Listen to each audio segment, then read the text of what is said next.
This is one of those stories from my childhood that still just gives me the chills thinking back to it even today. It was October, and my family was on vacation to some family resort in Catskill, New York. It was kind of in the middle of nowhere, but there were a decent amount of other families at the resort. There were a lot of kids. I remember the resort being surrounded by forest in all directions, but the actual resort grounds were fairly large. I was 8 years old. I was an awkward, shy kid for most of my childhood. I would follow the lead of my older brothers usually whenever in social settings. I'm the third child of 4. I have 3 brothers. During this vacation, my older brothers Eric and Josh were mostly hanging out amongst themselves since they're closer in age than I am with them. My little brother Craig was only 4, so he was constantly with my parents. When we weren't all together doing resort activities, everyone for the most part split up. My dad gave all of us money to play games at the arcade inside the activity hall building. My parents assumed I was with my older brothers at one point, but I was actually alone just exploring the resort grounds. I walked around the big cement pathway that looped around the entire resort. I passed by some families playing bocce ball, croquet, and other sports. I was partially looking for my brothers or just anything I could do by myself. I started exploring the inside of the activity hall building, and I found the arcade my dad was telling us about. It was actually a pretty impressively sized arcade. It had a bunch of pinball machines and all the standard classic arcade machines. At the time, most of the games were just a quarter to play. So I looked around the room for a game I wanted to play, and I noticed in one corner of the room this door with this really fogged up looking square glass window in the middle. It was like a special kind of glass that was hard to see through. I thought I could see something through the glass, so I walked a little closer to the door to look through it better, and I saw this humanoid figure standing there, staring through the window. I looked at it for like 15 seconds and it wouldn't move. I could barely see the face of it through the weird glass, but it kind of looked like a Halloween prop. It was Halloween season after all, and so that's what I assumed it was, a decoration meant to scare the kids. I walked away to find a game and ended up playing the Simpsons arcade game. The arcade machine was in the line of sight of that door though, and I couldn't help but keep looking over to it every few seconds, still seeing that blurred image of the figure on the other side of the door. If it was a decoration, it was doing its job and creeping me out. After I lost the game, I just had to go back over to the door and look through the glass again, this time putting my face basically right up to the glass.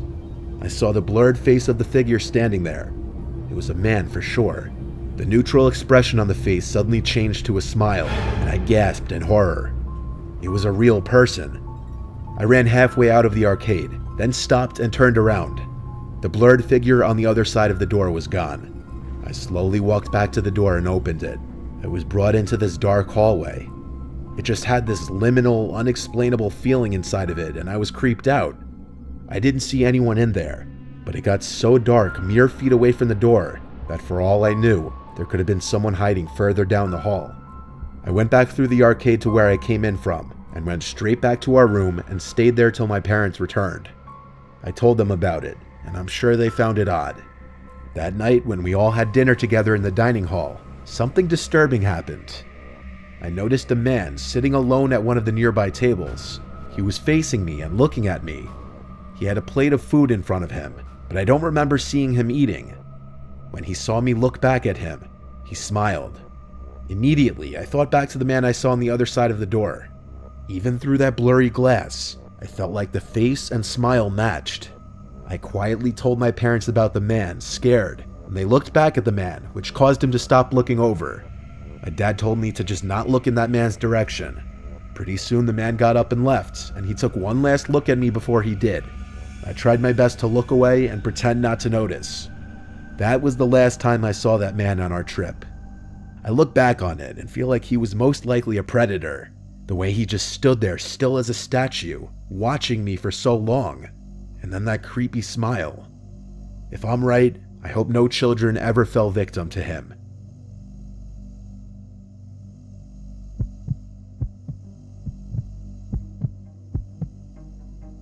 I once dealt with a very bad stalker situation as a male when I was 23.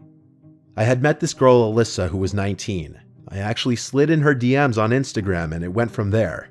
I was surprised she answered me because she had a lot of followers. We hung out only a few times, but she seemed extremely clingy very quickly, which was a major turnoff for me. I started hanging out with other girls, and as I would get new followers, Alyssa actually texted me angrily about it, as if we were dating. She got mad at me for allegedly ignoring her texts, yet my follower count was going up from new girls. It was pretty comical at first. I didn't really let it bother me. I started talking to this girl, Meg. As our second date, we decided to go to Dave & Buster's. We drank a little before we went, so when we got there, we already kind of had a buzz going. We were playing the Basketball Connect 4 game. That's when my phone kept going off in my pocket. After the timer on the game ended, I checked my phone, and I got 3 texts from a random number and a picture. The picture was of Meg and I in front of the basketball game. The text said, "No way, I'm at Dave & Buster's too." When I went to text back, I saw the text didn't come from another iPhone, so it most likely meant it was sent from some kind of burner number app.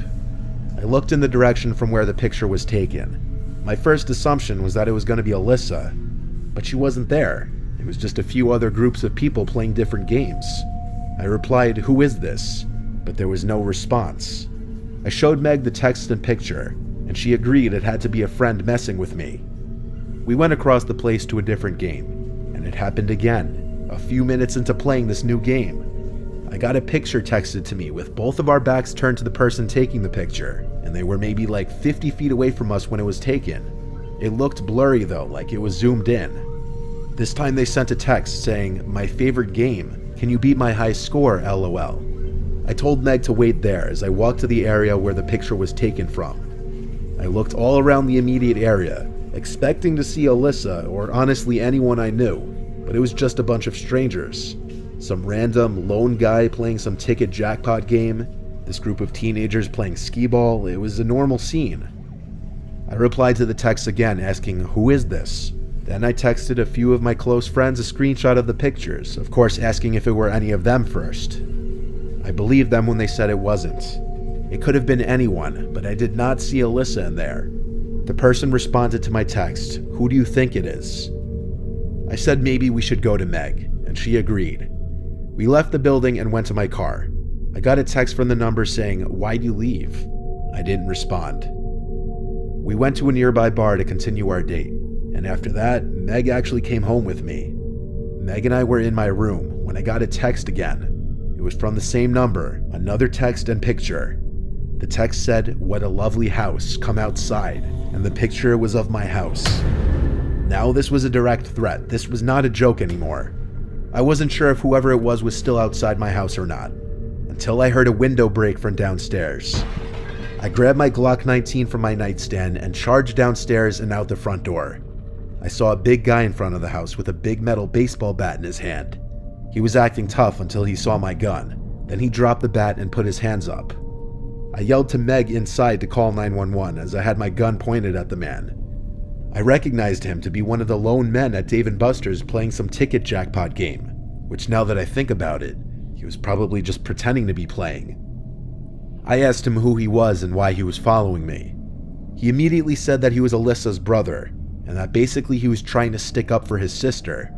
I yelled at him that there was nothing to stick up for, all I did was stop answering her. He claimed that Alyssa told him that I hit her, which I screamed at him that was complete bullshit. I only hung out with her a few times and lost interest. I even went as far as to call them both batshit crazy, and he responded saying please don't call the cops. But Meg did, and when they showed up, it was an easy arrest for the police. I also sent a video of the ordeal to Alyssa, which was the sweetest form of a revenge imaginable. She didn't even reply to it, but I know she saw it. Needless to say, Alyssa's psychotic brother paid for the window, and neither of them have dared to bother me again.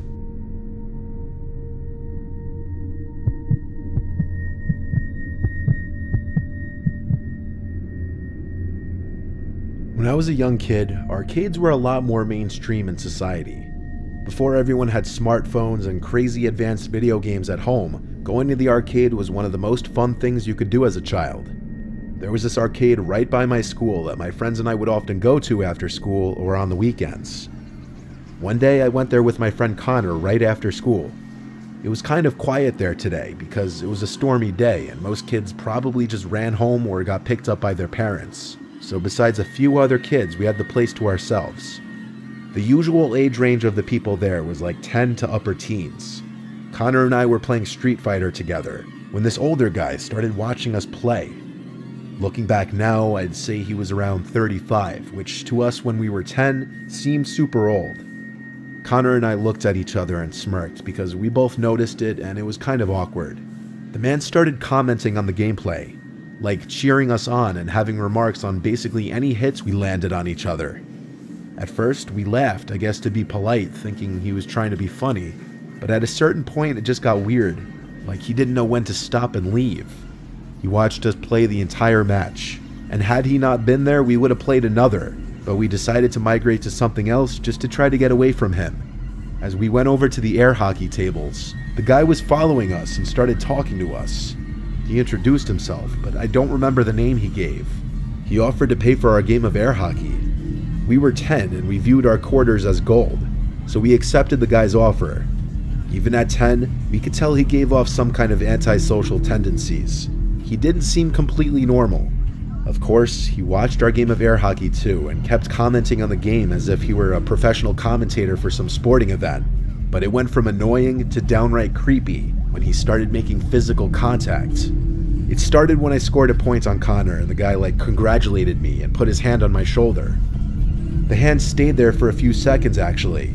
Outside I was smiling, but inside I wanted to tell him to get lost. I saw it in Connor's face too. Anytime one of us scored, he would go over to us and pat us on the back or shake our shoulders. The guy was incredibly freaking weird. Because of it, we decided to cut the arcade trip short. We told the guy we were going to head home. He then replied saying we'd be crazy to walk in the rain and offered us a ride home. We didn't have cell phones back then, and as kids we were a lot more independent, so we fully well planned to run home in the rain. We thanked him, but said we live close, so we'll be alright. That was our mistake, not lying and saying we had a ride. We left outside into the rain and started to run towards my house. Connor was going to come over to hang out. As we were running home, a red car started creeping up from behind us, in a manner that they weren't even trying to hide the fact that they were following us. We looked back at it and could see the man from the arcade behind the wheel. He pulled closer and yelled out his window, telling us to get in. We ignored him and he persisted, saying we're getting soaked, get in the car. I yelled back, we're good, and we continued to run. We were getting closer to my house. The man suddenly gave the car some gas and sped ahead of us, then pulled over next to the curb where we were about to pass. Connor and I stopped, and I said, cross the street. We did, to avoid the man possibly jumping out of his car to grab us. This ordeal made us run even faster to my house. My house was now in sight, and the red car was still behind us. We made it to my front porch, and I rang the bell at least 10 times until my mom answered the door. We pointed to the red car, but it was already all the way down the street. We told her about the man who was following us from the arcade, and she was mad that we led him right back to the house instead of ringing one of the neighbors' doorbells. And she was right to say that, because the next day when I was leaving to walk to school, I saw that red car parked a few houses down on the opposite side of the street right away. I went inside to tell my parents, and while my mom called the police, my dad stepped outside and started angrily walking over to the car. As my dad was halfway towards the car, it turned on and sped down the street to never be seen by us again. I had to speak to the police a little bit to describe the man and what he did at the arcade during the walk home and afterwards. Sadly, my dad did not catch the license plate, but they did have the information on what kind of car it was. Still, I don't think they ever found that guy. He was clearly sick in the head. We were not allowed back at that arcade by our parents, and the arcade owner was alerted of that man.